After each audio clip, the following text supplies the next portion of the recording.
In the midst of a storm, a drenched millionaire is surprised by a poor girl who invites him to take shelter. With no other options, he accepts her offer and follows her through alleys to a hidden corner of the city. Upon arriving, he discovers that the girl's home is a cardboard box shared with her younger brother, and this paralyzes him. But the real shock is yet to come. Watch until the end and find out what he does. If this story interested you, don't forget to subscribe to our channel and tell us what city you're watching us from. We'll keep going.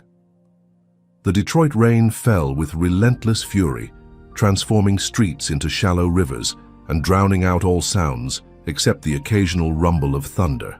Maxwell Thornton, CEO of Thornton Enterprises and one of Michigan's wealthiest businessmen, stood beneath the inadequate shelter of his Italian designer umbrella, watching his chauffeur struggle with the stranded limousine. "I'm sorry, Mr. Thornton," the driver shouted over the downpour. "The flooding's too deep ahead, we can't make it through these streets." Max's jaw tightened as he checked his platinum Rolex. The meeting with Harrison Wells was scheduled in 30 minutes, a potential partnership that could double his company's value overnight. Missing it wasn't an option. "Where exactly are we?" he demanded, surveying the unfamiliar surroundings with distaste. Dilapidated buildings lined the narrow streets, their windows either boarded up or broken. This forgotten corner of Detroit seemed worlds away from the gleaming downtown skyscrapers visible in the distance. "East Side, sir, about 15 blocks from your destination." Max made a swift calculation. "Call for another car to meet me at Wells' office. I'll walk from here." Before his driver could protest, he added, "And get this vehicle towed. I expect you to have everything resolved by the time my meeting concludes." Ignoring the chauffeur's concerned expression, Max stepped onto the flooded sidewalk.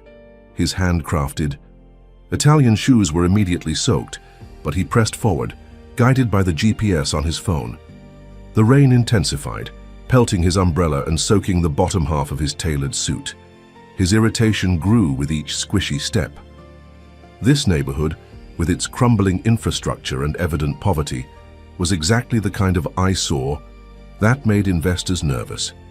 The East Side Renewal project that Wells had proposed would transform these blocks into luxury condominiums, upscale shopping, and office spaces. The perfect solution for everyone involved.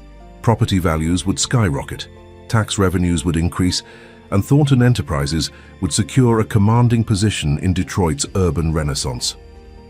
As Max navigated around a particularly deep puddle, a small voice penetrated the rain's constant drumming.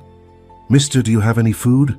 He nearly missed her, a tiny figure huddled in the recessed doorway of an abandoned building. A girl no older than 7, with tangled brown hair plastered to her head, stared up at him. Her clothes were soaked through, her bare feet caked with mud. Max's discomfort intensified. He glanced around, noticing other pedestrians hurrying past, eyes deliberately averted from the child. Taking their cue, he quickened his pace. "Mister, please, just a sandwich or something." The pleading in her voice made him hesitate, but only briefly. This wasn't his problem. The city had programs for people like her. Besides, he was already running late. 10 minutes later, having taken a wrong turn, Max found himself beneath a storefront awning, recalibrating his route.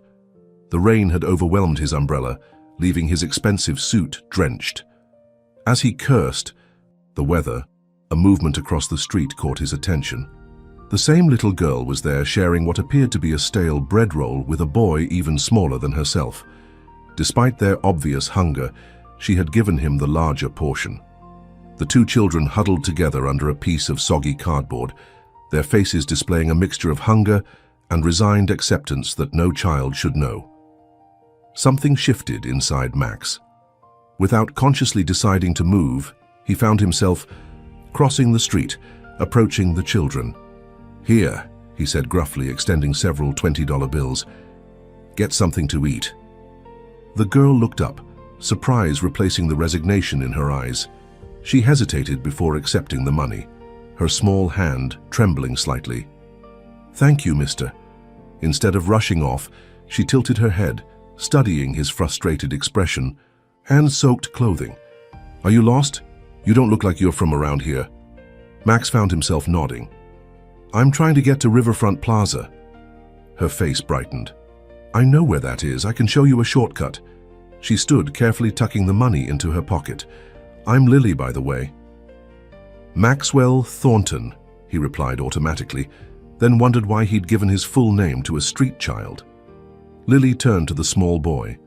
"Danny, go to Miss Martha's place. Tell her I'll be back later." The boy nodded solemnly and scampered away, disappearing around a corner. "This way," Lily said, gesturing for Max to follow.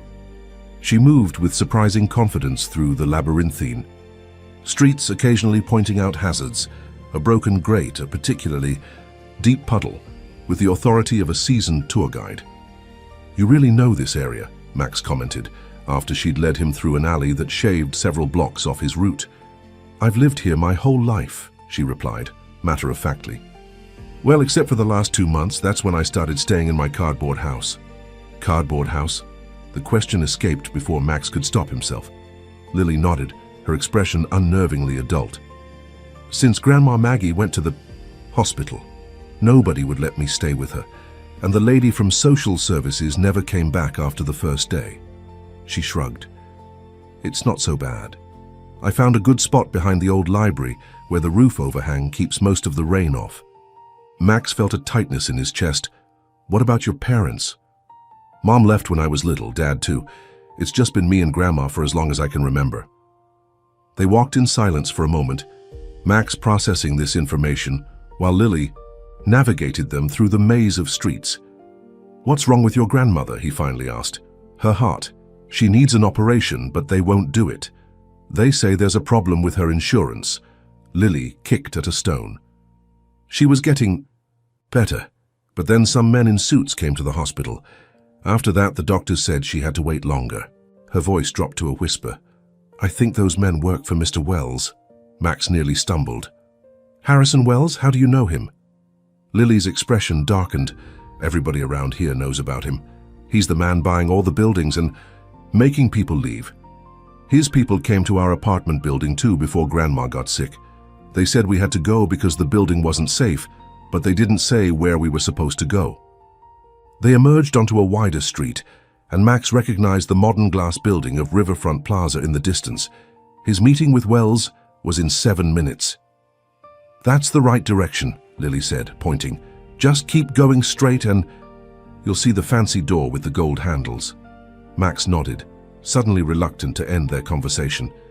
"Thank you for your help, Lily." She smiled, revealing a missing front tooth. "You're welcome, Mr. Thornton." She turned to leave, then hesitated. "If you need a place to stay tonight, I could probably find another box. We could make it work. It would be tight, but we'd stay dry." The sincere offer from a child who had nothing to a man who had everything struck Max with unexpected force. Not the offer itself, but what it represented. That in Lily's world, a cramped space beneath wet cardboard was the best accommodation she could imagine, and she was willing to share it. "What's the name of the hospital where your grandmother is?" he heard himself asking. "Detroit Memorial," Lily replied, "but visiting hours are probably over." Max checked his watch again, but this time with a different calculation in mind. The meeting with Wells suddenly seemed less urgent. "Lily, would you like to go see your grandmother?" Her eyes widened. "Really? Could we?" "Yes," Max decided, surprising himself. "I think we should. And on the way, you can tell me more about this Mr. Wells and what's been happening in your neighborhood." As they walked toward the main avenue, to hail a taxi, Max felt his phone vibrating with incoming calls, likely Wells wondering where he was. For the first time in years, Maxwell Thornton deliberately ignored a business obligation, sensing that the conversation with this remarkable child might be more important than any deal he could make. The sterile, fluorescent lights of Detroit Memorial Hospital cast harsh shadows across Lily's small face as she pressed her nose against the glass window of the intensive care unit. Inside, an elderly woman lay motionless, connected to various machines that beeped steadily. "That's her," Lily whispered. "That's my Grandma Maggie." Max stood behind her, taking in the scene. Margaret Jenkins looked frail, her silver hair spread across the pillow like a halo. Even from a distance, he could see the family resemblance in the shape of her face and the determined set of her jaw even in unconsciousness. "She looks peaceful," he offered, unsure what to say to comfort the child. Lily nodded. "The nurses are nice to her. They let me visit sometimes when they're not busy." She placed her palm against the glass. "I talk to her through the window when they won't let me in. I think she can hear me." A nurse approached from within the room, noticed Lily, and smiled. She came to the door. "Well, hello there, sweetie. I was wondering when you'd visit again." Her gaze shifted to Max, and her expression turned questioning. "And you are—" "Maxwell Thornton," he replied, extending his hand. "I'm a friend of the family." The nurse, her badge read Nancy Parker, raised an eyebrow but accepted his handshake. "I'm glad Lily's found someone to bring her. It's not safe for a child her age to be wandering these streets alone. Could I see Grandma up close today?" Lily asked hopefully. Nurse Parker's face softened. "Just for a few minutes, honey, and you'll need to wash your hands first." She glanced at Max. "Will you be joining her?" "If that's permitted," he replied. While Lily scrubbed her hands at a nearby sink, Max quietly asked, "How is Mrs. Jenkins doing?" Lily mentioned she needs a heart operation. The nurse's expression grew guarded. "Are you really a family friend? Because we've had some unusual situations regarding Mrs. Jenkins' case." "I only met Lily today," Max admitted. "But I'm concerned about her situation. She's been living on the streets while her grandmother is hospitalized." Nurse Parker's professional demeanor momentarily cracked. "I knew it," she whispered fiercely. "Child Services claimed they'd placed her with a foster family. I've been calling them for weeks without getting straight answers." Max felt his anger rising. "What about Mrs. Jenkins' condition?" The nurse hesitated, then spoke in low tones. "She needs a valve replacement. It's not complicated surgery, but somehow her case keeps getting pushed back. First it was insurance verification issues, then scheduling conflicts, then a review of surgical priorities." She shook her head. "In 20 years of nursing, I've never seen so many administrative roadblocks for a relatively straightforward procedure." "When did these delays start?" "About 2 months ago, right after those executives visited. They claimed to be from the hospital board, but I'd never seen them before." Her eyes narrowed. "The next day, Mrs. Jenkins was moved from the surgical list to indefinite hold status." Lily returned, her hands still damp from washing. "I'm ready." Nurse Parker's smile returned instantly. "Let's go see Grandma then." Inside the room, Lily approached the bed with reverence. "Hi, Grandma," she said softly, taking her grandmother's limp hand. "I brought a friend today. His name is Mr. Thornton, and he helped me find you." Max hung back, feeling like an intruder in this intimate moment. The room was sparse but clean, with a small window overlooking a brick wall. A single chair sat beside the bed, well worn from use. "The doctors say you're getting stronger," Lily continued, though Max suspected this was the child's own hopeful interpretation rather than medical fact. "As soon as you wake up, we can go home." Max cleared his throat. "Lily, may I have a word with Nurse Parker outside? I'll just be a moment." In the hallway, he turned to the nurse. "I'd like to speak with Mrs. Jenkins' doctor. Dr. Patel is on duty today. I can page him, but—" "Please do," Max interrupted, "and I'd appreciate if you didn't mention this conversation to anyone else for now." The nurse studied him carefully. "Are you going to help them?" "I'm going to try." 20 minutes later, Max sat across from Dr. Anil Patel in a small consultation room. The doctor appeared exhausted, dark circles prominent under his eyes. "Mrs. Jenkins' case is complicated," Dr. Patel began cautiously. "I understand there have been unusual administrative obstacles," Max replied. "I'd like to know why." The doctor's gaze darted to the door as if ensuring it was closed. "Mr. Thornton, I don't know who you are or why you're involving yourself, but Margaret Jenkins' situation isn't unique. We've had several patients from the East Side neighborhood facing similar administrative issues in the past months, all needing care that would keep them in the hospital for extended periods." Dr. Patel nodded slowly. "Primarily elderly patients with stable but serious conditions requiring lengthy recovery. Patients who coincidentally All lived in buildings recently acquired by Wellspring Development Corporation. The connection crystallized in Max's mind. Wells's company was systematically removing obstacles to their development plans, including vulnerable residents who couldn't be easily evicted. What would it take to move Mrs. Jenkins back onto the surgical schedule? Max asked. Officially, resolution of her insurance status and approval from the medical director. And unofficially, Dr. Patel's expression hardened. Someone with enough influence to counterbalance whoever's keeping her off it. Max stood, extending his hand. Thank you for your candor, Doctor. I'd like to pay for Mrs. Jenkins' procedure privately, with all associated costs. Can you arrange that? The doctor's eyes widened. That would be substantial. I understand. Please have your billing department contact my office with the details. He handed Dr. Patel his business card. And I'd prefer this arrangement remain confidential. When Max returned to the ICU, he found Lily singing softly to her grandmother, a lullaby that sounded both ancient and innocent. He waited until she finished before speaking. Lily, how would you feel about coming to stay at my house while your grandmother recovers? The child looked up, surprised. Your house? Is it big? Yes, quite big. Does it have a roof that doesn't leak? Something twisted in Max's chest. It has a very good roof and plenty of food. Lily's face grew serious. But what about Grandma? I need to visit her. I'll bring you to see her every day, Max promised, and I've spoken with her doctor.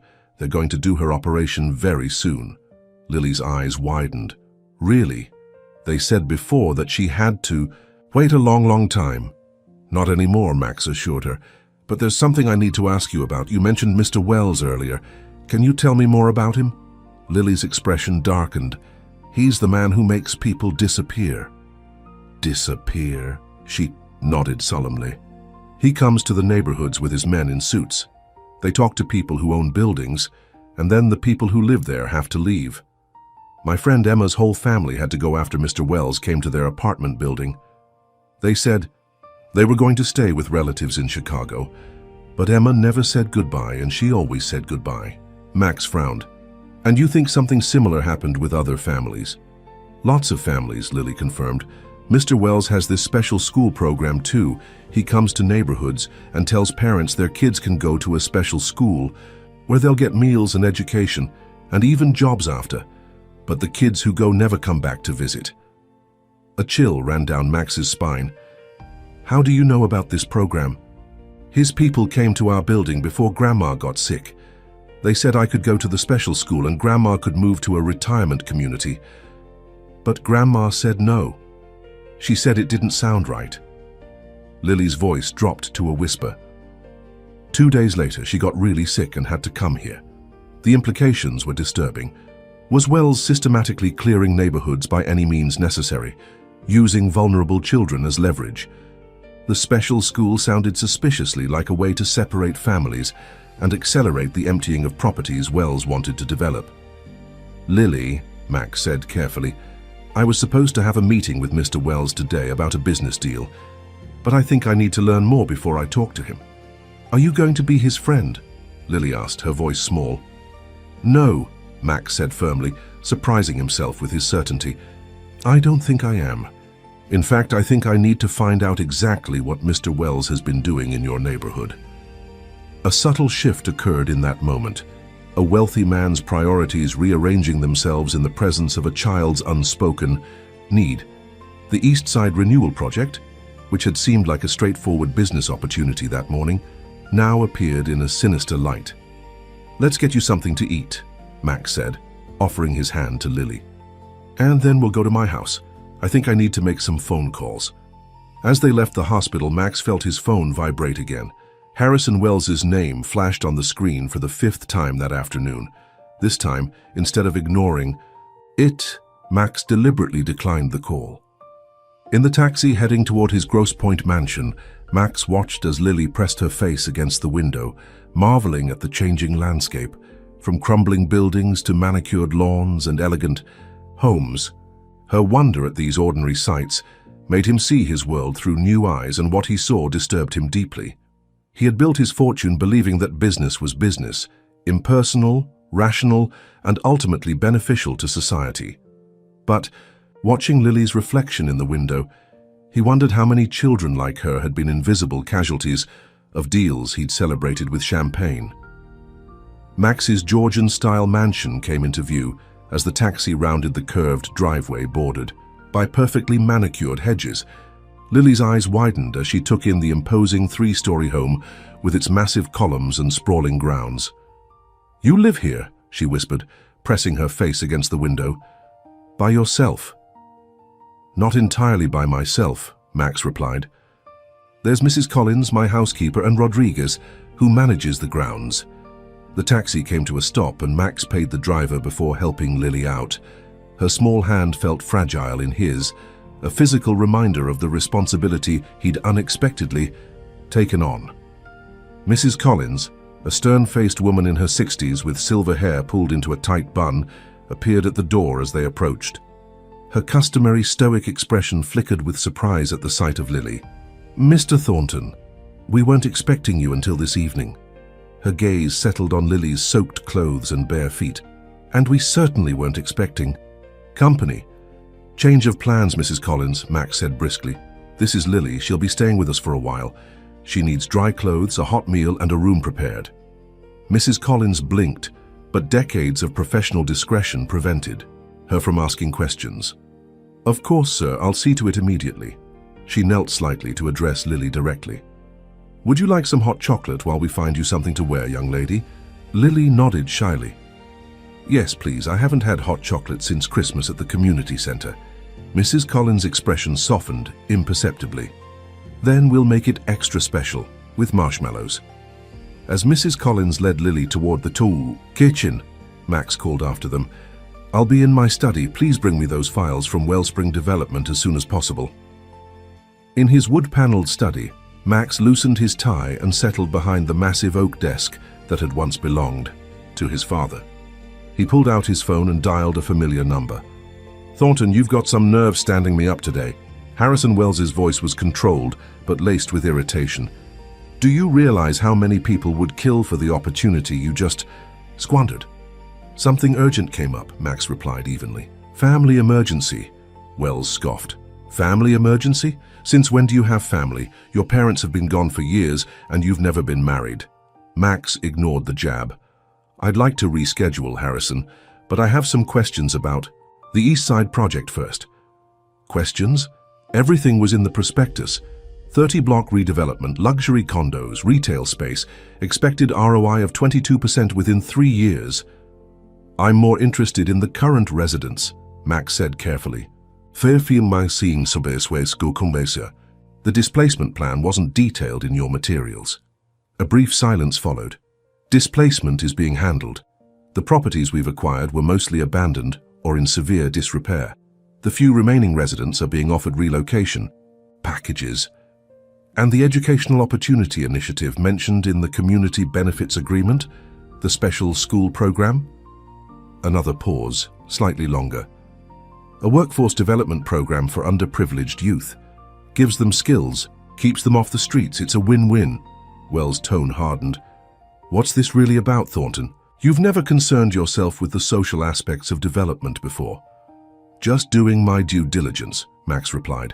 "I'll have my team review the materials more thoroughly. Let's plan to meet next week."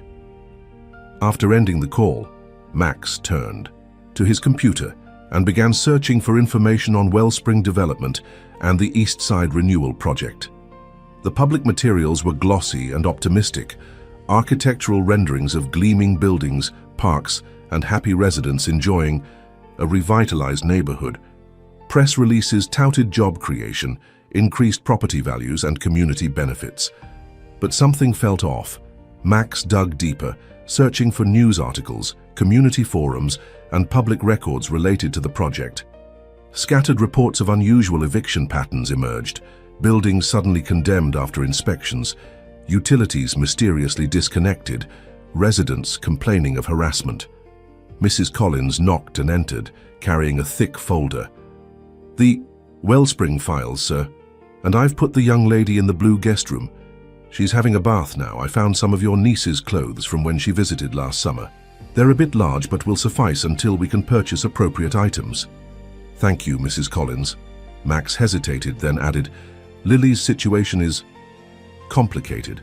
Her grandmother is hospitalized, and there appears to be no one caring for the child. I'm looking into the matter.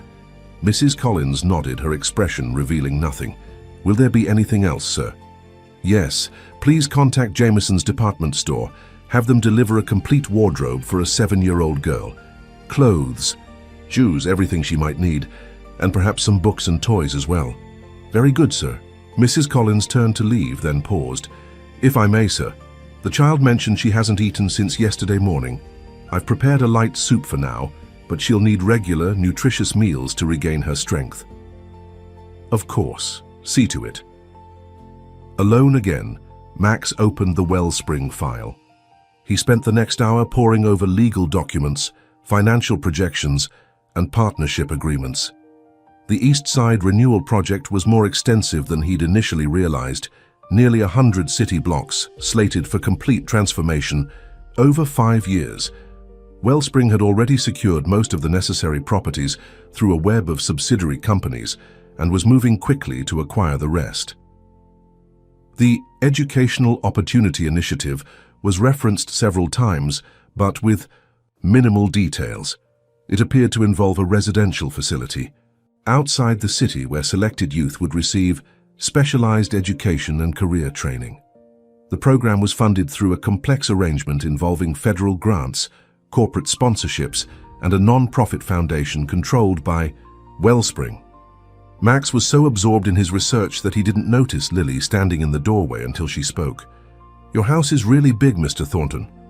He looked up to find her watching him, her small frame swimming in borrowed pajamas, her damp hair combed neatly. Without the grime of the streets, she looked even younger and more vulnerable. You can call me Max, he offered, gesturing for her to enter. Did Mrs. Collins get you everything you need? Lily nodded, approaching his desk cautiously. She gave me soup and a sandwich and said a surprise is coming later. She glanced at the papers spread across his desk. Are you working? Just looking. Into some things about Mr. Wells and his company. Lily climbed onto one of the leather chairs across from his desk, her feet dangling well above the floor. Are you going to stop him from taking more people's homes? The directness of her question caught Max off guard. I'm trying to understand what's happening first. These things can be complicated. It doesn't seem complicated to me, Lily said, with a child's simple logic. He wants the buildings, so he makes people leave. Then he tears everything down and builds fancy new things that nobody from the neighborhood can afford. Max couldn't argue with her assessment. You're very observant, Lily. Grandma says I notice things others miss. Her expression grew serious. Mr. Wells's men came to our building lots of times. They talked to everyone, especially families with kids. They said the special school would give us opportunities we couldn't get anywhere else. Do you know anyone who went to this school? Lily nodded solemnly. My friend Zach. His mom was sick, like Grandma. They told her they'd help with her medicine. Zach went to the school. He left 3 months ago. His mom got moved to a different place too. Nobody's heard from them since. Max felt a chill. Were there others? Lots of kids from my neighborhood. Always the ones whose families were having problems. No money, sick relatives, trouble with landlords. Lily picked at a loose thread on her borrowed pajamas. Grandma said it was fishy. That's why she wouldn't let me go, even when they offered. Her a new apartment in a different building. The pattern was becoming clearer, and Max didn't like what he was seeing. Wells wasn't just aggressively acquiring property. He appeared to be systematically targeting vulnerable families, using children as leverage to clear buildings. His phone rang, and Max recognized the number of his private investigator. Excuse me, Lily, I need to take this call. He stood and moved toward the window. Jenkins, what did you find? Your hunch was right, Mr. Thornton, the investigator replied. The Wellspring Educational Facility isn't registered with the State Department of Education. It operates as a private vocational training center under a subsidiary called Future Horizons LLC. The property is a former summer camp about 40 miles outside Detroit, very isolated. Heavy security, minimal outside contact. And the children? Hard to get solid numbers, but local sources suggest anywhere from 50 to 100 minors in residence. Staff turnover is high. Several former employees tried to raise concerns with county officials, but were quickly silenced with legal threats or payoffs. Max glanced at Lily, who was leafing through a book she'd found on his shelf. What about the families? Most were relocated to various housing complexes owned by another Wellspring subsidiary, scattered throughout the Midwest, Ohio, Indiana, Illinois. Difficult to track. The pattern suggests deliberate separation of children from parents or guardians. And Margaret Jenkins, elderly woman currently at Detroit Memorial? Her case is interesting. After she refused the relocation offer, there were suddenly issues with her building's heating system. Code violations appeared after an unscheduled inspection. Then her health deteriorated rapidly. Medical records show symptoms consistent with certain environmental toxins, though nothing was ever conclusively proven. Max's grip tightened on his phone. I need more, Jenkins. Documentation, witnesses, anything concrete we can use. Working on it. But Wells has friends in high places. City council, zoning board, even the police department. People are afraid to talk. Keep digging, whatever it costs. Max ended the call and turned back to find Lily watching him intently. You're going to help us, aren't you? She asked, her voice small but hopeful. Before Max could answer, Mrs. Collins appeared at the door. Sir, there are several large deliveries from Jameson's, and Detective Sarah Mitchell is here to see you. She says it's regarding the child. Max felt a surge of alarm. Had someone reported Lily missing? Was he about to be accused of kidnapping? Show the detective in, he said, trying to keep his voice calm. Detective Sarah Mitchell entered the study with the confident stride of someone accustomed to command. Tall and athletic, with short auburn hair, she wore a tailored pantsuit and carried herself with unmistakable authority. Mr. Thornton, she began, then noticed Lily. Her expression softened momentarily. And you must be Lily Jenkins. I've been looking for you, young lady. Are you going to take me away? Lily asked, shrinking back in her chair. The detective shook her head. Not if you're safe and well cared for. She turned to Max. Which brings me to why I'm here, Mr. Thornton. Would you care to explain how one of Detroit's wealthiest businessmen ended up with a child who's been reported missing from social services supervision for nearly 2 months? Max gestured toward the sitting area of his study. Detective Mitchell, please have a seat. I believe we have much to discuss. The detective remained standing. I'd prefer some answers first. Child Services has been supposedly searching for Lily for weeks, yet within hours of her being reported seen with you, I tracked her to your home. Care to explain? You found me that quickly? Max asked, genuinely surprised. A hospital security camera caught you and Lily leaving Detroit Memorial together. When facial recognition flagged Maxwell Thornton with an unidentified minor, it raised some eyebrows. She finally sat down, her posture still rigid. So again, what's going on here? Max looked at Lily, who was watching the exchange with wide eyes. Lily, would you mind if Mrs. Collins showed you those packages that just arrived? I think they might be for you. Understanding his intent, Lily nodded and slipped out of the room with Mrs. Collins, who had been hovering near the door. Once they were alone, Max turned to the detective. I met Lily today by chance. She was on the streets, hungry and alone. When I learned about her situation, her grandmother hospitalized, no one looking after her, I couldn't just walk away. So you brought her to your mansion instead of contacting authorities? Detective Mitchell's tone was skeptical. That's not standard procedure for finding a vulnerable child, Mr. Thornton. Lily told me she had been contacted by social services. Once, right after her grandmother was hospitalized, but they never returned. She's been living in a cardboard box for weeks, Detective. The system failed her completely. The detective's expression hardened. Child Services has regulations and procedures. That clearly aren't working, Max interrupted. But I suspect there's more to this story than bureaucratic incompetence. Have you heard of the East Side Renewal Project? Harrison Wells's development. It's been fast-tracked through city approvals. Her eyes narrowed. What does that have to do with Lily? Max shared what he'd learned.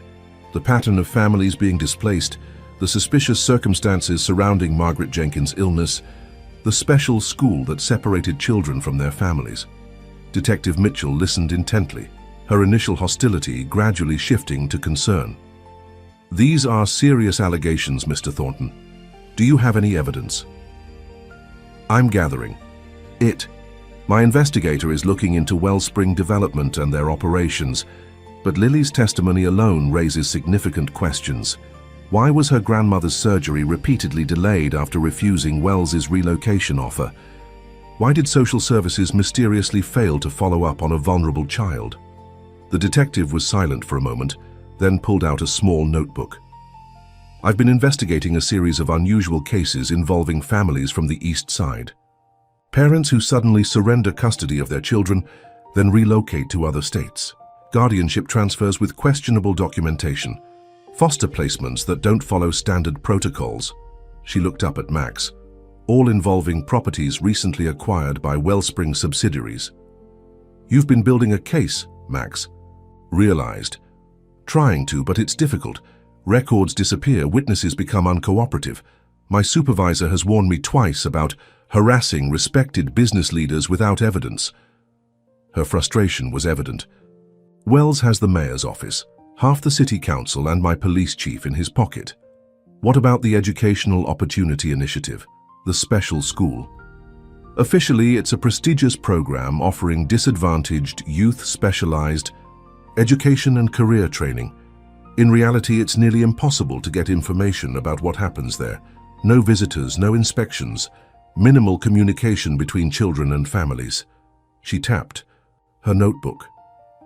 "I've interviewed 3 former staff members who left because of ethical concerns, but all were bound by strict non-disclosure agreements and afraid to speak openly." Max processed this information. "So you believe Wells is deliberately targeting vulnerable families to clear properties for development, using this school program as leverage?" "That's my working theory, but proving it has been nearly impossible." She fixed Max with an intense gaze. "Until now, perhaps, Lily and her grandmother may be our best chance to expose what's happening." "What do you mean?" "Margaret Jenkins refused Wells's offer directly. Then she conveniently became ill, her granddaughter was left unsupervised, and her surgery was mysteriously delayed. If we can document this pattern and connect it to Wells, it could be the break we need." Max considered the implications. That would put Lily at the center of a very public and potentially dangerous situation. "She's already in danger, Mr. Thornton. All those children are." Detective Mitchell's voice softened slightly. "But you're right to be concerned. Lily's safety must be the priority." The door opened, and Lily returned, her arms filled with colorful shopping bags. Her face was alight with excitement. "Max, Mrs. Collins says all these are for me. There are dresses and shoes and even books." She dumped the packages on the floor and pulled out a stuffed elephant. "Look at this. I've never had a new toy before." Max smiled despite the gravity of their conversation. "Why don't you take everything upstairs to your room? You can organize it all while Detective Mitchell and I finish our talk." When Lily had left again, the detective leaned forward. "She trusts you already." "I'm as surprised as you are," Max admitted. "I'm not exactly known for my paternal instincts." "Well, you've put yourself in a position of responsibility now." Her tone was challenging. "What's your plan? You can't keep her indefinitely without legal authorization." "I intend to ensure her grandmother receives the surgery she needs. After that, they can be reunited. And in the meantime, child services will need to be involved officially." Max frowned. "Given what we suspect about Wells' influence, is that wise? What if they try to place her in that school?" Detective Mitchell considered this. "I have a contact at family court, Judge Eleanor Peterson. She's one of the few officials I trust completely. If you're serious about taking responsibility for Lily temporarily, she could approve an emergency guardianship order without going through regular channels." "I'd need to be vetted, surely?" "Normally, yes. But given the circumstances and your resources, Judge Peterson might expedite the process." She studied him carefully. "Are you certain about this, Mr. Thornton? Taking in a child, even temporarily, is no small commitment." Before Max could respond, his phone rang. The screen displayed Harrison Wells's name again. "You should take that," Detective Mitchell said, nodding toward the phone. "But remember, if Wells suspects you're working against him, he won't hesitate to retaliate." Max answered the call. "Harrison, twice in one day. I'm flattered by the attention." "Drop the act, Thornton." Wells' voice was cold. "I know you've been asking questions about my projects, visiting hospitals, taking in strays." Max's grip tightened on the phone. "I wasn't aware my schedule was of such interest to you." "Everything in this city is of interest to me." Wells paused. "The Jenkins girl is a runaway, you know. Child Services has been searching for her. Harboring her could be construed as kidnapping." "Interesting that you know exactly which child is in my care," Max replied evenly. "Especially since I only met her today." Wells ignored the implication. "I'm offering you a courtesy, Thornton. One businessman to another. Return the girl to proper authorities, forget whatever misguided crusade you're contemplating, and our partnership offer remains open. The East Side project will make us both very wealthy men." "And if I decline?" "Then you'll learn how expensive principles can be." Wells's tone became dangerously soft. "You've built an impressive empire, Maxwell. It would be a shame to see it dismantled because you couldn't mind your own business." "Is that a threat, Harrison?" "A reality check. By this time tomorrow, I expect to hear the girl has been placed in appropriate care, preferably our educational opportunity program, where children like her receive the structure they need. Otherwise, consider our potential partnership permanently terminated, along with several of your existing contracts that might suddenly face regulatory complications." The call ended, and Max looked up to find Detective Mitchell watching him intently. "Wells knows Lily is here," he said. "He wants her placed in his school program by tomorrow, or he'll retaliate against my business interests." "Then we don't have much time," the detective replied, standing. "I'll contact Judge Peterson immediately about the emergency guardianship. In the meantime, you should increase security. Here, Wells isn't known for idle threats." As if on cue, Mrs. Collins appeared at the door. "Sir, there are two gentlemen at the gate claiming to be from Child Protective Services. They're demanding to see you regarding Lily Jenkins." Max exchanged glances with Detective Mitchell. That was fast. "Too fast," she agreed, pulling out her badge. "Social Services doesn't make house calls at 7 in the evening, and they certainly don't send men to do initial assessments." She moved toward the door. "Keep Lily out of sight. I'll handle this." While the detective went to address the visitors, Max hurried upstairs to find Lily. She was in the blue guest room, happily arranging her new clothes in the massive oak wardrobe. "Look, Max, I've never had so many things before." "It looks wonderful, Lily." He kept his voice calm despite his growing concern. "Listen, there are some people at the door who might want to take you away. Detective Mitchell is talking to them, but I need you to stay quiet and hidden for a little while. Can you do that?" Fear flashed across her face. "Are they from Mr. Wells?" "Possibly, but I won't let them take you, I promise." From downstairs came the sound of raised voices. Max led Lily to the connecting bathroom. "Stay in here, keep the door locked, and don't come out until I come for you. Everything will be okay." Returning downstairs, Max found Detective Mitchell in a tense standoff with two men in the foyer. Both wore suits and carried clipboards, but their muscular builds and vigilant postures suggested backgrounds more aligned with security than social work. "As I've explained," Mitchell was saying, her badge prominently displayed, "any removal of a minor requires proper documentation and police presence. Your credentials appear irregular, and I've already contacted the Child Services office to verify your identities." The taller man maintained a professional demeanor. "We have reports of an endangered child. In emergency situations, standard protocols may be expedited." "Convenient timing," Max remarked, joining them, "considering I just spoke with Harrison Wells minutes ago." The men exchanged glances but revealed nothing. The shorter one stepped forward. "Mr. Thornton, we simply need to assess the child's welfare and determine appropriate placement. The Educational Opportunity Initiative has an excellent facility that could accommodate her immediately." "I'm sure it does," Max replied coldly. "Unfortunately, Lily isn't here. Detective Mitchell was just explaining that she's been placed with a certified foster family under police protection, pending investigation into her grandmother's situation. We'll need verification of that placement, the taller man insisted. Detective Mitchell stepped closer, her stance subtly confrontational. You'll need to go through proper channels. I've already called for patrol officers to escort you from the premises. When they arrive, you can explain why you're impersonating child services officials. The men hesitated, then retreated. This isn't over, the shorter one warned. The child belongs in proper care. On that much we agree, Max said, holding the door open. Now get off my property before I add trespassing to the growing list of charges against you. After they left, Max turned to Detective Mitchell. We need to move quickly. Wells won't. Stop there. I'm already on it, she replied, typing rapidly on her phone. Judge Peterson will meet us at her home office in 1 hour to process the emergency guardianship petition. And I'm calling in some trusted officers to watch your house. Max nodded, relief mingling with a new sense of determination. I'll get Lily ready to go.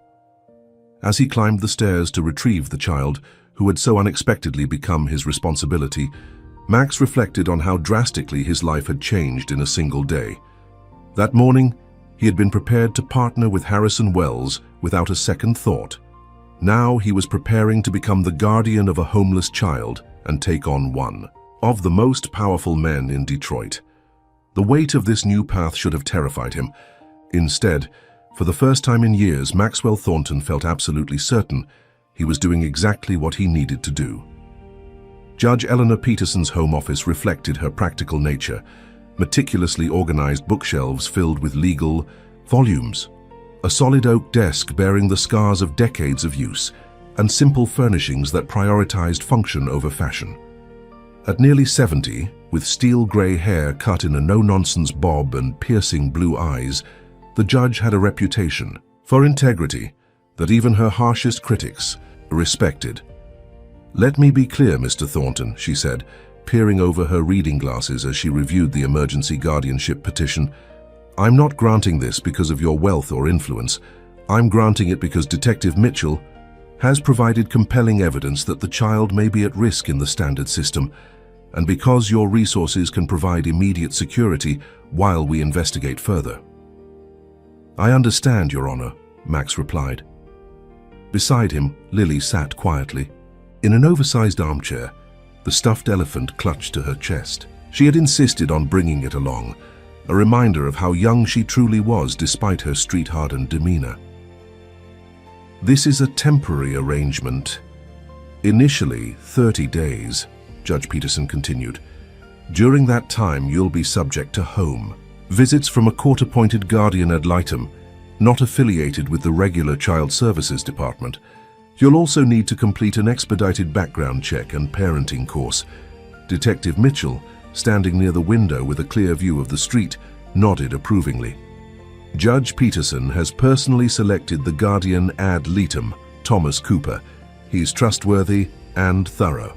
Thomas is a former FBI agent who now advocates for children in the system, the judge explained. He's encountered similar irregularities in cases involving powerful interests. He'll be your primary contact and the child's official advocate. When will we meet him? Max asked. Tomorrow morning. He's already been briefed. Judge Peterson signed the order with a flourish. And now, as for Margaret Jenkins's situation, I've issued a separate order requiring Detroit Memorial to provide her complete medical records and proceed with her surgery without further administrative delays. I've also approved a court-appointed medical advocate to oversee her care. Max felt a wave of relief. Thank you, Your Honor. Don't thank me yet, she replied grimly. Harrison Wells has considerable influence in this city, including with several of my colleagues on the bench. These orders will only protect you temporarily. For a more permanent solution, you'll need concrete evidence of wrongdoing. We're working on that, Detective Mitchell assured her. But Wells is careful. The connections between his development projects and the displacement of families are deliberately obscured through subsidiaries and third-party contractors. Focus on the school program, Judge Peterson suggested. From what you've described, that's where the most vulnerable children end up. If there are improprieties there, that could be Wells' undoing. Lily, who had been silent throughout the conversation, suddenly spoke up. My friend Zach is at that school, and Emma too. Could you help them? The three adults exchanged glances. We're going to try, sweetheart, Judge Peterson said gently. But first, we need to learn more about what's happening there. I know someone. Who could help? Lily offered. Miss Martha from the community center. She tried to stop kids from going to the school. She said it wasn't right. Detective Mitchell knelt beside Lily's chair. Do you know Miss Martha's full name, or how we could find her? Martha Washington, Lily replied with the hint of a smile.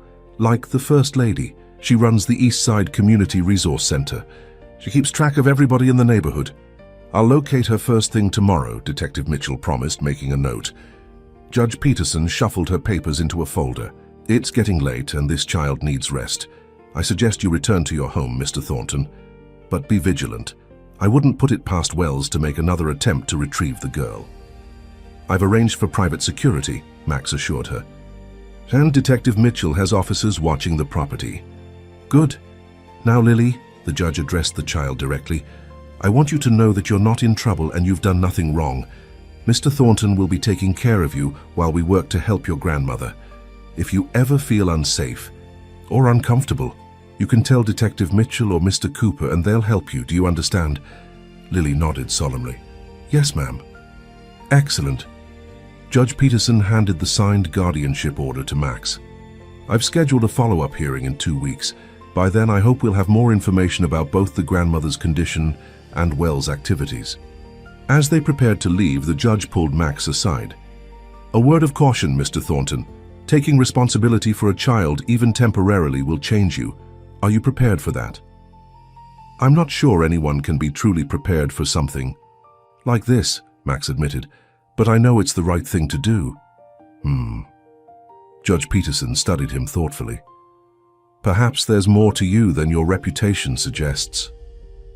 The drive back to Max's mansion was tense, with Detective Mitchell following in her unmarked car and both of them watching for any sign of surveillance.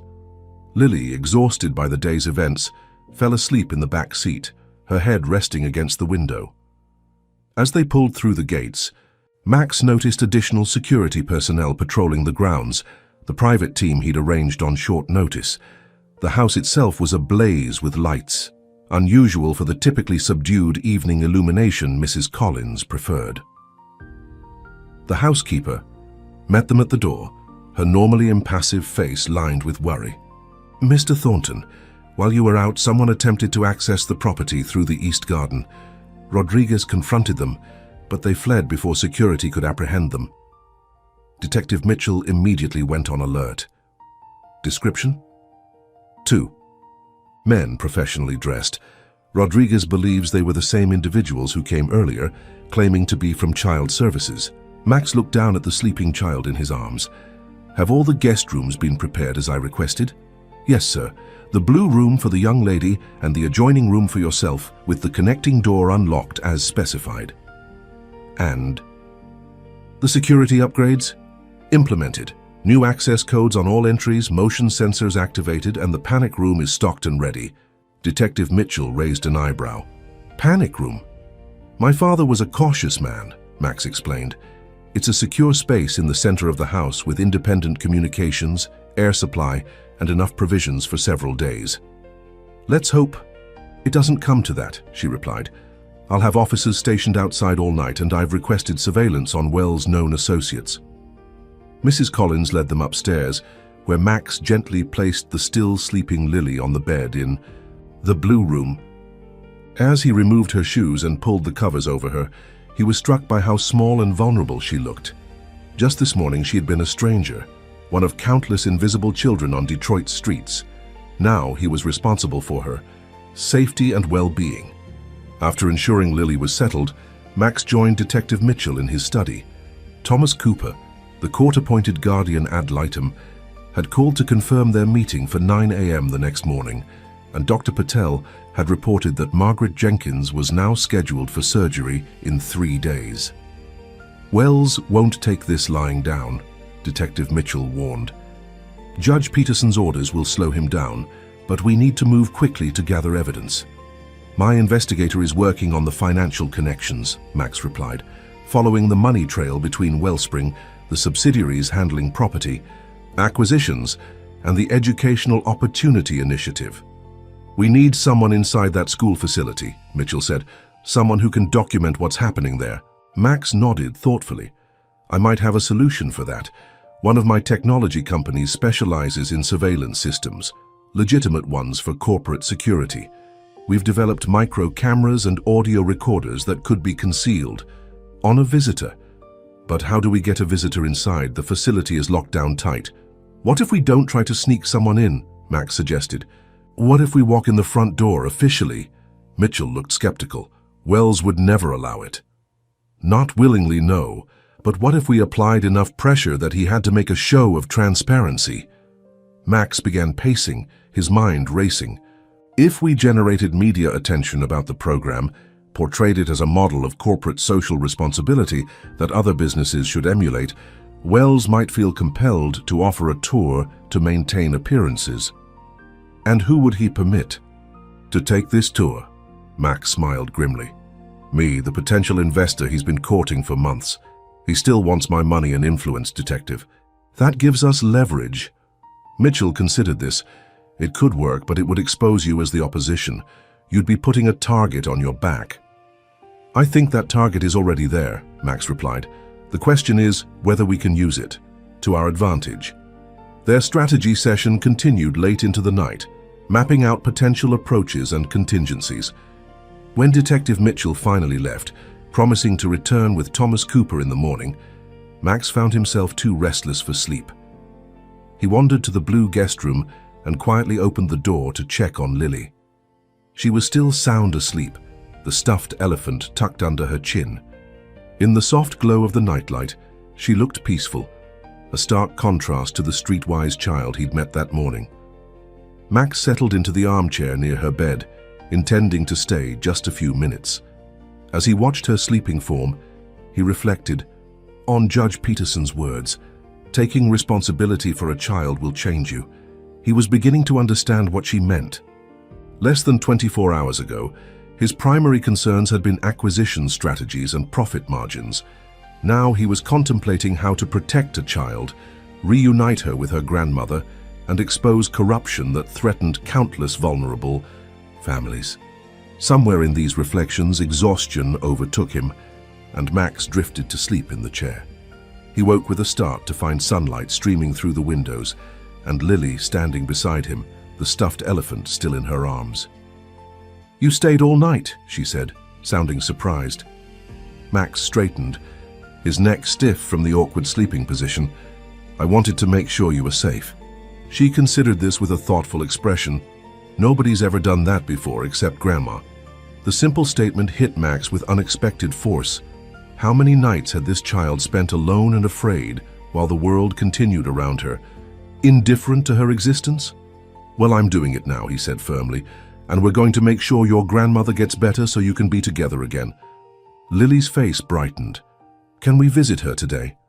After our meeting with Mr. Cooper, he's coming to talk to us about your situation." As they headed downstairs for breakfast, Max was struck by how quickly Lily had adapted to her new environment. She moved through the mansion with growing confidence, chatting easily with Mrs. Collins and thanking Rodriguez when he held doors open for her. In the dining room, Thomas Cooper was already waiting for them. Tall and lean with salt and pepper, hair and a neatly trimmed beard, he projected an air of calm competence. He stood as they entered, offering Max a firm handshake before kneeling to address Lily at eye level. "Hello, Lily.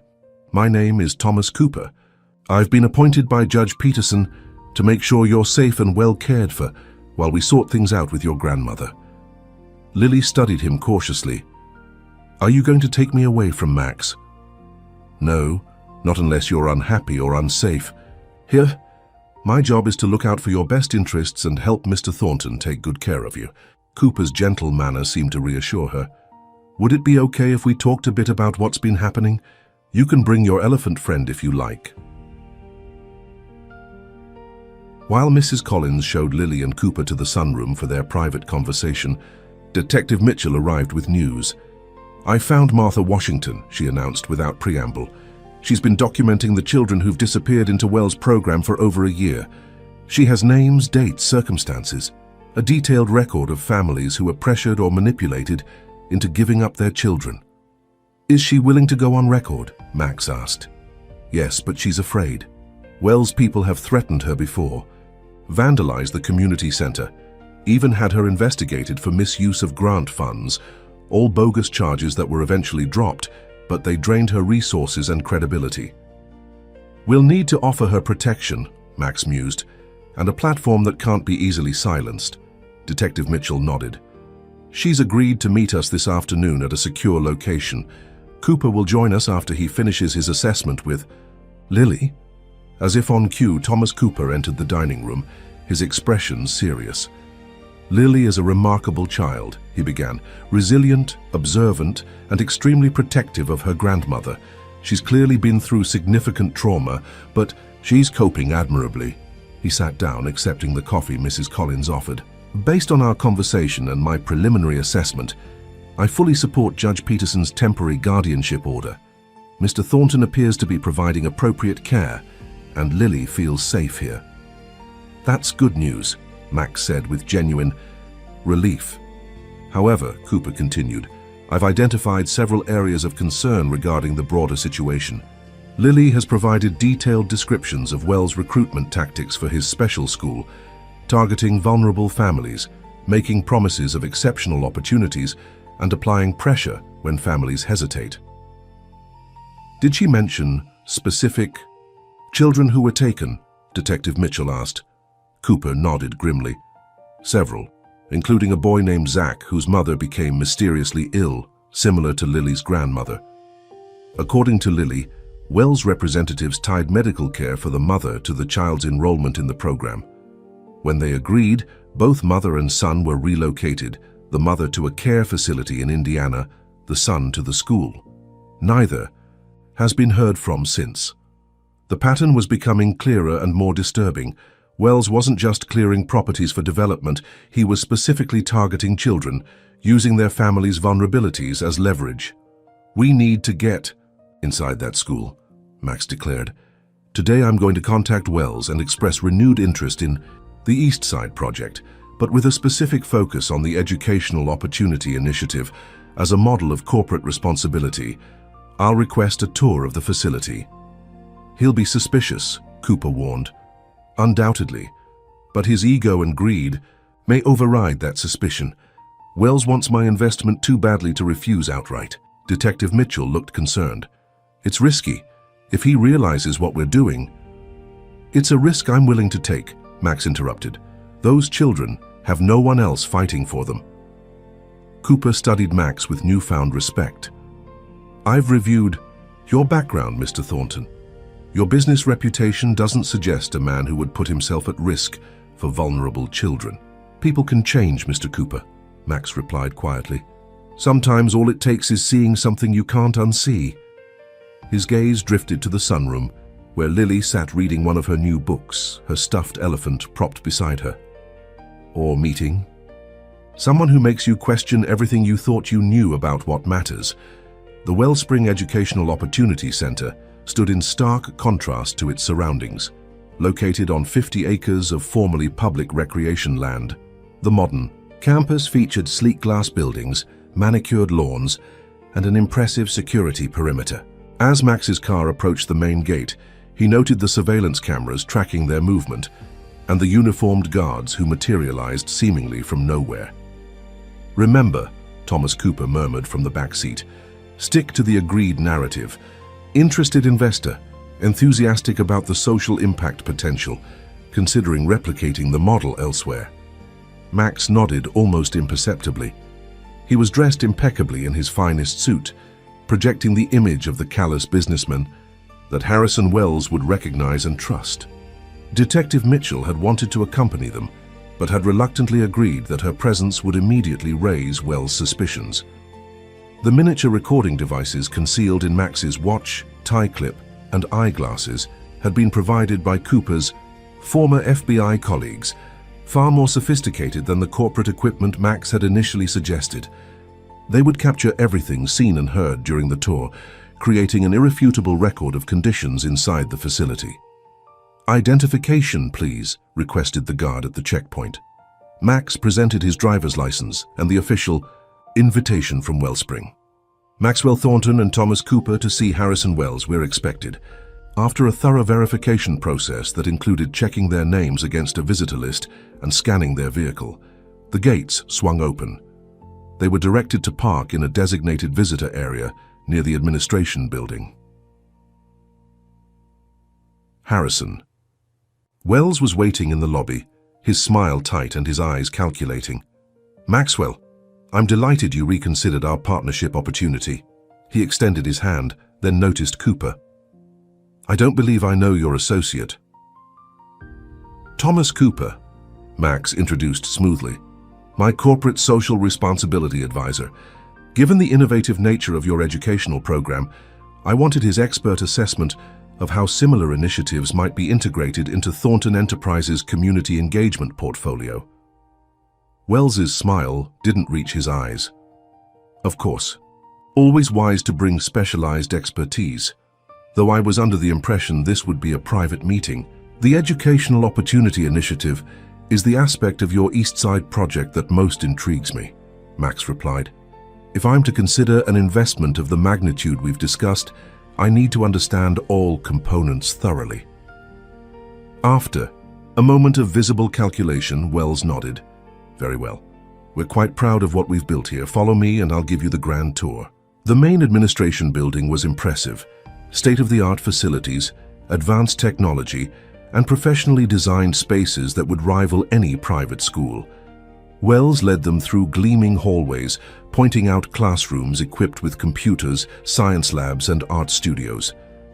Everything was immaculate, but Max noticed something odd. Despite it being a weekday morning, they hadn't seen a single student. "Your facilities are remarkable," Max commented, "but where are the children? I was hoping to observe some classes." "In session. Academic periods are held in the East Wing," Wells explained smoothly. "We'll visit there shortly. First, I wanted to show you our administrative infrastructure and curriculum development areas." Cooper caught Max's eye with a subtle look that confirmed they shared the same suspicion. They were being shown a Potemkin village, carefully staged areas meant to impress visitors, while the reality remained hidden. After 30 minutes of touring empty facilities, Max grew more direct. "Harrison, these buildings are impressive, but I came to see your program in action. I'm particularly interested in meeting some of the students and instructors. My investment would be in people, not just buildings." Wells' jaw tightened momentarily before his practiced smile returned. "Of course, I simply wanted to provide context first. Let's head to the education wing now." They were led through a connecting corridor that required Wells to use his security badge twice. As they passed through the second checkpoint, Max noted the substantial increase in security personnel. The atmosphere changed immediately. The education wing, while still modern and well-equipped, had a distinctly institutional feel. The bright, airy spaces of the administration building gave way to more functional, controlled environments. Windows were smaller and positioned high. On walls, doors had electronic locks and cameras were more numerous. Wells guided them into what appeared to be a classroom where approximately 20 children, ranging from 7 to 12 years old, sat at desks arranged in rows.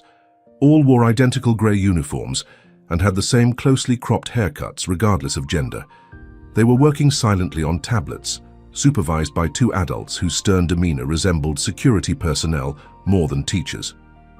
When Wells entered, the children immediately stood in unison, eyes forward, completely silent. "Good morning, Mr. Wells," they recited in perfect synchronization. "Good morning, students," Wells replied with a paternalistic smile. "Continue your work. We're just observing today." The children sat down and resumed their silent activities with robotic precision.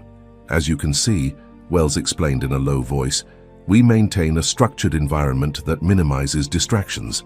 Many of these children come from chaotic backgrounds with little discipline or routine.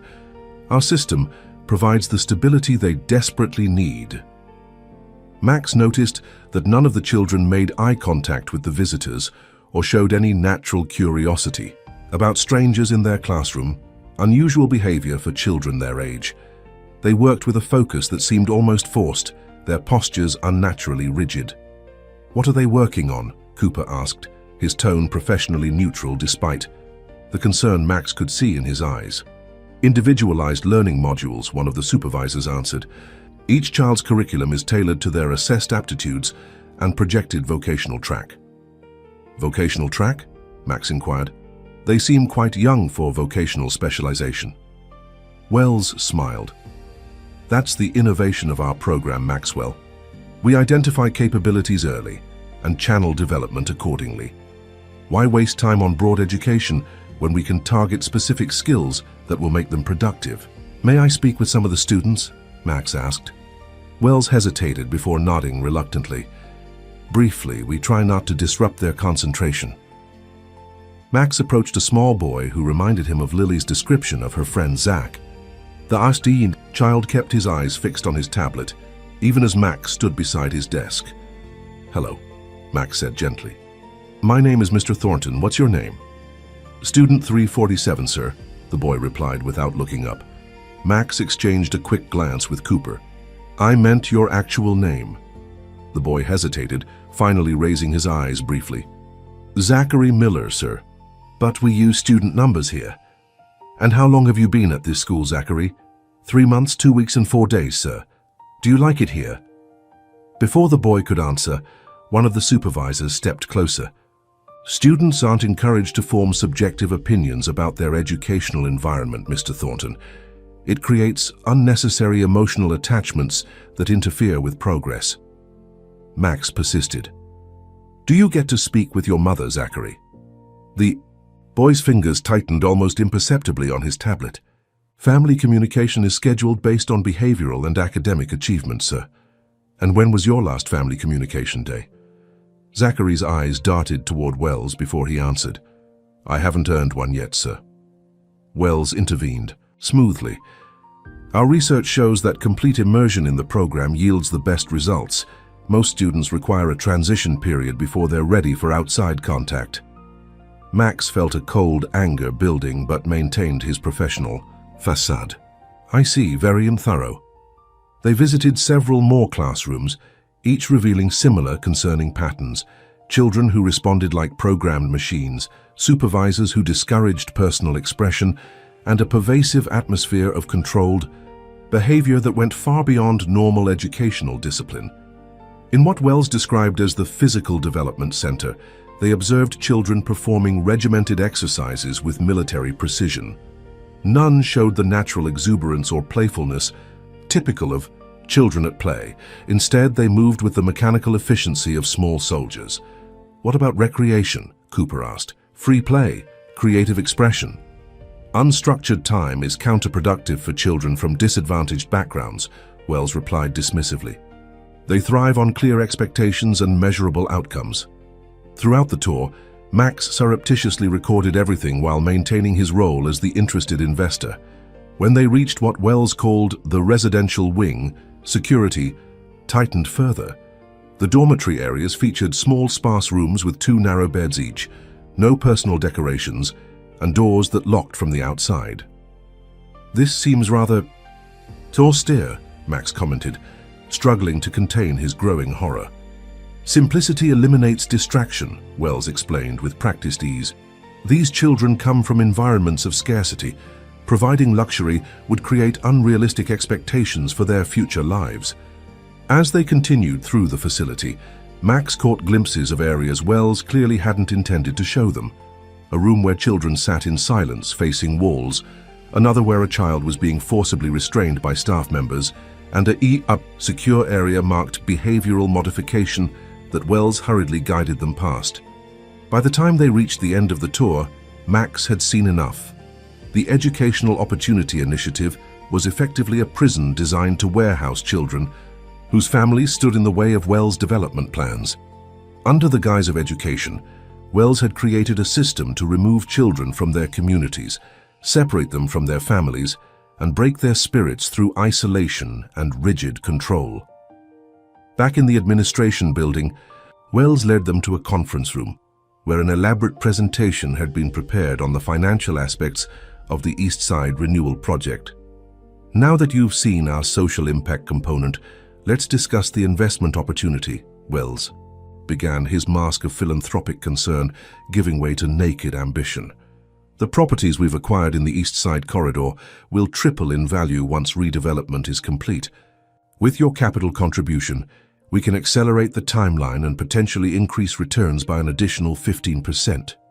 Max feigned interest, while Cooper took notes, both men playing their roles as the recording devices continued gathering evidence. The program is certainly unique, Max commented carefully. I'm curious about the long-term outcomes. Where do the children go after completing their education here? The most promising students are placed in partner corporations for apprenticeships, Wells explained. Others are directed to appropriate entry-level positions in industries aligned with their capabilities. And their families? Are they involved in these placement decisions? Wells' smile tightened. By the time students complete our program, most have naturally disconnected from their original family environments. We find this creates cleaner transitions to productive adulthood.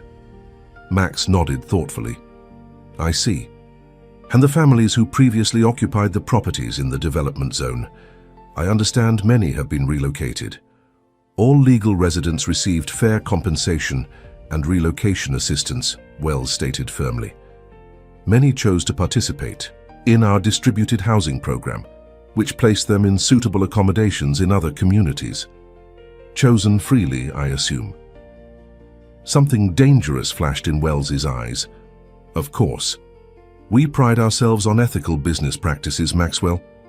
After the presentation concluded, Wells escorted them back to the entrance, his manner becoming increasingly strained as Max continued asking pointed questions about the children's welfare and family connections. I appreciate the comprehensive tour, Harrison, Max said as they prepared to leave. It's given me much to consider. Wells' handshake was firm to the point of aggression. I trust you'll reach a favorable decision soon. Opportunities like this don't remain available indefinitely. I understand completely, Max replied, meeting his gaze steadily. As they drove away from the facility, Max and Cooper maintained their professional demeanor until they were well beyond the property line. Only when they reached the main highway did Cooper finally speak. That wasn't a school, he stated flatly. It's a conditioning facility designed to break children's connections to their families and communities. It's worse than we imagined, Max agreed, his voice tight with controlled anger. Did you see the medication charts in the dormitory area? Those children are being sedated. Cooper nodded grimly. And the behavioral modification wing we weren't allowed to enter. I've seen similar setups in investigations of controversial youth treatment facilities.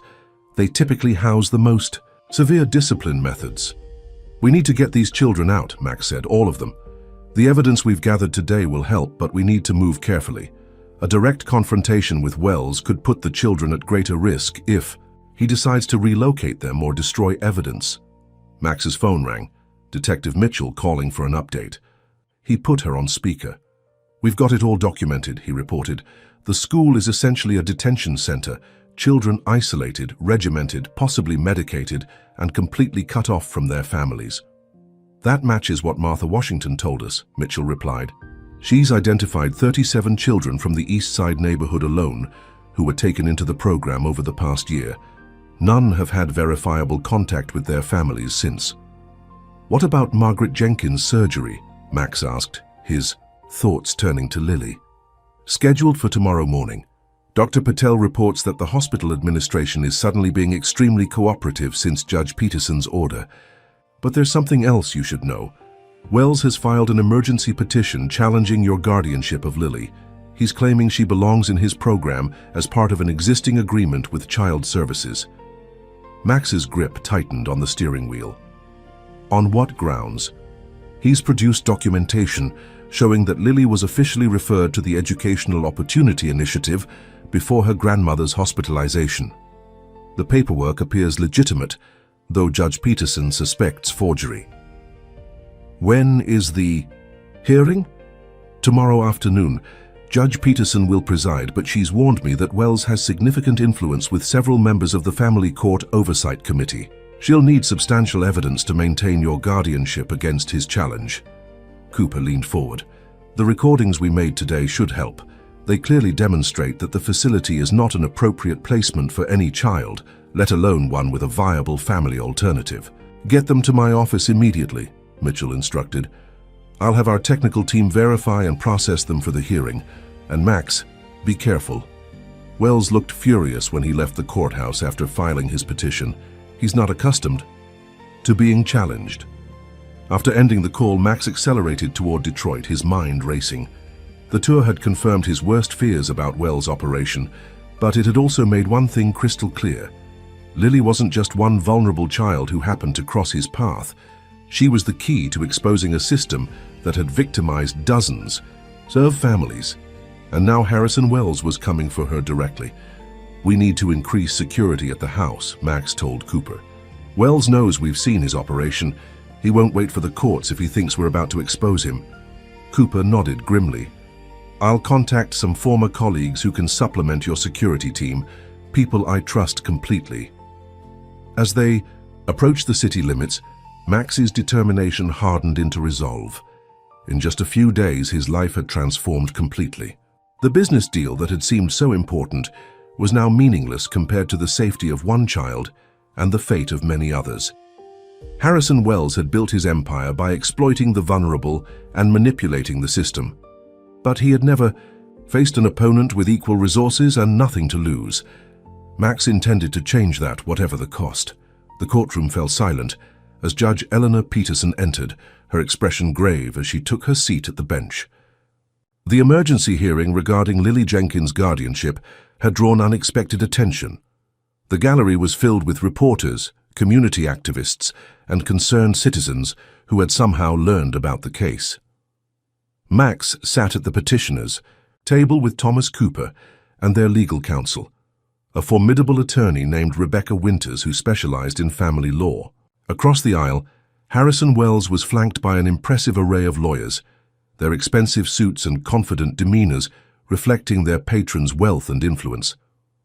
Lily was not present, having been kept at Max's home under enhanced security with Detective Mitchell and Mrs. Collins watching over her. The surgery to repair Margaret Jenkins' heart valve had been successfully completed that morning, though she remained in recovery and under sedation. This court will now hear the matter of temporary guardianship for minor Lily Jenkins, Judge Peterson announced. Before we begin, I want to emphasize that these proceedings are about one thing only: the best interests of the child in question. Political influence and financial considerations have no place in my courtroom. Her gaze swept pointedly toward Wells before continuing. Mr. Wells, your petition challenges the emergency guardianship I granted to Mr. Thornton 3 days ago. Please state your case. Wells' lead attorney rose, a silver-haired man with the polished manner of someone accustomed to winning. Your Honor, my client operates the Educational Opportunity Initiative, a specialized program for disadvantaged youth. Lily Jenkins was officially referred to this program by Child Services following assessment of her home situation. We have the signed documentation here. He presented papers to the court clerk, who delivered them to Judge Peterson. Furthermore, Mr. Thornton has no familial relationship to the child and was granted temporary guardianship under unusual circumstances, without proper vetting. We believe the child would be better served in our structured educational environment while her grandmother recovers. Judge Peterson reviewed the documents with a frown. These referral papers are dated 7 weeks ago, yet the child was found living on the streets until Mr. Thornton encountered her. Can you explain why your client's program didn't actually take custody of her during that time? The attorney hesitated. There was an administrative oversight. When the child's grandmother was hospitalized, the transition process was interrupted. We only recently discovered that Lily had not been properly placed. I see, the judge replied skeptically. Mr. Thornton, your response. Rebecca Winters stood. Your Honor, we contend that the documentation presented by Mr. Wells is fraudulent, created after the fact to justify removing Lily from Mr. Thornton's care. More importantly, we have compelling evidence that the Educational Opportunity Initiative is not an appropriate placement for any child. She gestured to Thomas Cooper, who approached with a tablet computer. With the court's permission, we would like to present audio-visual evidence gathered during an official tour of the facility yesterday. Wells' attorney immediately objected. Your Honor, any recordings made of the private facility without explicit consent for legal proceedings would constitute an invasion of privacy and industrial espionage. My client's educational methodologies are proprietary. The tour was conducted with Mr. Wells's full knowledge, Winters countered. Mr. Thornton and Mr. Cooper were invited guests. There were no restrictions placed on observation and no confidentiality. Agreements were signed. Judge Peterson considered this. I'll allow the evidence, but in closed court. Bailiff, please clear the gallery. Despite vehement protests from Wells' legal team, the courtroom was emptied of spectators. Once only the parties directly involved remained, Cooper connected his tablet to the courtroom's display system. For the next 45 minutes, Judge Peterson watched with increasing concern as the recordings from Max's tour played on the screen. The children's regimented behavior, the prison-like conditions, the separation from families, the implied medication protocols, all were displayed in clear detail. Particularly damning was a segment where young Zachary Miller admitted he hadn't been allowed contact with his mother since arriving at the facility 3 months earlier.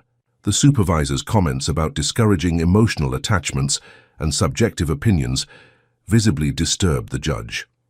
When the presentation concluded, Wells's face was a mask of barely controlled fury. His attorneys huddled around him, whispering, "Urgently, Mr. Wells," Judge Peterson said, "would you care to explain what I've just witnessed?" Wells composed himself quickly. Your Honor, the recordings present a selective and misleading portrayal of our program. The structured environment is designed specifically for children from chaotic backgrounds who require clear boundaries and expectations. What appears restrictive to outside observers is actually therapeutic for these troubled youth. And the separation from families, the medication charts visible in the dormitory, the rooms marked behavioral modification? All standard protocols. In specialized educational settings, Wells insisted smoothly. Family contact is phased in gradually to prevent disruption of the adjustment process. Medications are prescribed by licensed physicians for diagnosed conditions, and behavioral modification simply refers to our positive reinforcement system. Judge Peterson looked unconvinced. Mr. Cooper, as a former FBI agent specializing in child welfare cases, what is your professional assessment of the facility? Cooper stood. Your Honor, based on my extensive experience investigating institutional mistreatment, what I observed at the Wellspring facility aligns with patterns seen in problematic youth detention centers. The extreme regimentation, suppression of individuality, isolation from family and apparent sedation are not educational methods. They are control tactics typically employed to break children's will and make them compliant. Before Wells could respond, the courtroom doors opened and Detective Mitchell entered urgently, approaching the bench. After a brief whispered exchange with Judge Peterson, the judge addressed the court. We'll take a 15-minute recess. All parties are to remain in the courtroom. In the tense silence that followed the judge's departure, Max noticed Wells checking his phone repeatedly, his expression growing increasingly agitated. Whatever news he was receiving clearly wasn't good. When Judge Peterson returned, she was accompanied by a court clerk carrying a substantial file of documents. Her expression was stern as she resumed her seat. During our recess, I was presented with additional evidence relevant to these proceedings. Detective Mitchell has obtained search warrants for Wellspring Development's corporate offices based on financial irregularities potentially connected to the Educational Opportunity Initiative. Wells half rose from his seat. This is outrageous. My company's financial records have no bearing on this guardianship matter. On the contrary, Mr. Wells, If your educational program is being used as a vehicle to coerce families into vacating properties targeted for development, that is directly relevant to whether you should have any authority over Lily Jenkins or any other child. Judge Peterson held up a document. This is an affidavit from Dr. Anil Patel at Detroit Memorial Hospital, stating that Margaret Jenkins's necessary heart surgery was deliberately delayed after she refused to enroll her granddaughter in your program and vacate her apartment. The doctor was explicitly told by hospital administrators, who received substantial donations from your foundation, that Mrs. Jenkins was not a priority patient. She held up another document. And this is testimony from Martha Washington, director of the Eastside Community Resource Center, documenting 37 cases of children being separated from their families under suspicious circumstances, all from buildings subsequently acquired by Wellspring subsidiaries. Wells' attorney attempted to interject, but Judge Peterson silenced him with a raised hand. I have reviewed all evidence thoroughly and reached my decision.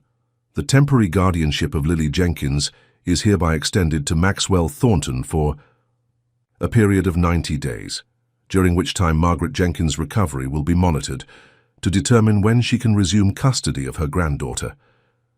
She turned her attention directly to Wells. Furthermore, I am issuing an immediate injunction freezing all operations at the Wellspring Educational Opportunity Facility, pending a full investigation by child welfare authorities and law enforcement. No children are to be removed from the A facility or relocated without court approval. Wells stood abruptly. Your Honor, you can't possibly... I can and I have, Mr. Wells. This court has seen sufficient evidence to justify protective action for all children currently in your facility. Judge Peterson's voice was steel. Detective Mitchell, please inform the officers waiting outside that they may now execute the inspection warrant for the Wellspring Educational Facility. As Wells and his attorneys erupted in protests, Max felt a profound sense of relief. The immediate danger to Lily had been averted, and the first steps toward helping the other children had been taken. Outside the courtroom, reporters swarmed around them, shouting questions about the dramatic proceedings. Thomas Cooper, skillfully, managed the media while Max slipped away to call Mrs. Collins and check on Lily. She's fine, sir, the housekeeper assured him. Detective Mitchell's officers have maintained a secure perimeter, and Lily has been helping me bake cookies for her grandmother. She's quite excited about visiting Mrs. Jenkins tomorrow. Thank you, Mrs. Collins. Please tell Lily I'll be home soon with good news. As Max ended the call, Rebecca Winters approached with Thomas Cooper. We've won this battle, she said, but Wells won't give up easily. The financial implications of the investigation are enormous, potentially hundreds of millions in property, acquisitions and development contracts at risk. Cooper nodded in agreement. Judge Peterson's injunction is strong, but Wells has connections throughout the system. We need to move quickly to secure the children at the facility before anyone can be relocated or evidence destroyed. Detective Mitchell is coordinating with state authorities for an immediate intervention, Max assured them, and I've arranged for a team of child advocacy attorneys to represent each child's interests. What about Lily and her grandmother? Winters asked. Margaret Jenkins's surgery was successful. Once she's recovered, they'll need a safe place to live. Their former apartment building has already been demolished. Max smiled slightly. I'm working on a solution for that. 3 months later, on a crisp autumn morning, Max stood before a restored historic building in the heart of what had once been the struggling East Side neighborhood. Beside him, Lily Jenkins bounced excitedly on her toes, holding her grandmother's hand. Margaret Jenkins looked remarkably well, her color restored and her eyes bright with purpose. Behind them gathered a crowd of families, parents reunited with children from the Wellspring facility, community members from the East Side, reporters, and city officials. Thomas Cooper and Detective Mitchell stood nearby, both looking satisfied at the culmination of their efforts. Today marks a new beginning, Max announced to the assembled crowd. The Jenkins Community Center will provide educational support, healthcare services, legal advocacy, and housing assistance to families throughout Detroit. This building, once slated for demolition, will now serve as a foundation for strengthening our community rather than displacing it. The investigation into Harrison Wells' operations had revealed a pattern of corruption extending far beyond the East Side Renewal Project. Wells himself was facing multiple indictments for fraud, conspiracy, and child welfare violations. His empire was crumbling as investigators uncovered the full extent of his methods. The children from the Wellspring facility had been reunited with their families where possible, or placed in legitimate foster care when necessary. Young Zachary Miller and his mother stood in the front row of the crowd, their reunion one of the many success stories emerging from the investigation. Max handed the ceremonial scissors to Lily. "Would you like to do the honors?" She nodded, solemnly, stepping forward to cut the ribbons stretched across the center's entrance. As the ribbon fell, cheers erupted from the crowd. Later, as guests toured the facility, Max found himself standing with Margaret Jenkins in the center's sunny courtyard. "You've changed, Mr. Thornton," she observed. "From what Lily told me about your first meeting, I wouldn't have expected all this from you." Max smiled. "Let's just say I learned to see what was always there, but I'd been ignoring." "And what happens now? With your business? I understand Wells's downfall has created quite the upheaval in Detroit's development community." "Thornton Enterprises is refocusing its urban development model," Max explained, "working with communities rather than displacing them. It's actually opening new opportunities we hadn't considered before." Margaret nodded approvingly. "And what about your relationship with my granddaughter? She's grown quite attached to you." "With your permission, I'd like to remain part of Lily's life," Max said. "The guest house on my property has been renovated for you both, a permanent home if you want it. Close enough for Lily to visit whenever she likes, but with your own space and independence." Margaret considered this. "You know, when I first fell ill, my greatest fear wasn't for myself, it was for Lily. In our neighborhood, children without protection simply disappear, either into the system or the streets." Her eyes grew moist. "I never imagined that her approaching a stranger in the rain would lead to all this." "She changed my life," Max admitted. "Before meeting Lily, I measured success in profit margins and acquisitions. Now I understand there are more important forms of wealth." Across the courtyard, Lily was showing her friend Zach the new library filled with colorful books. Her laughter carried through the air, the sound of a child who no longer had to be wise beyond her years, who could simply be a child again. "There she is," Margaret said softly, following Max's gaze. "The little girl who saved herself by saving you." Max couldn't disagree. In trying to help one child, he had discovered a purpose larger than himself. The Jenkins Community Center would stand as a testament to that transformation, a reminder that even in the darkest storm, an unexpected encounter could lead to a new dawn. As they watched Lily excitedly showing other children around what she proudly called our center, Max reflected on the strange path that had led him here.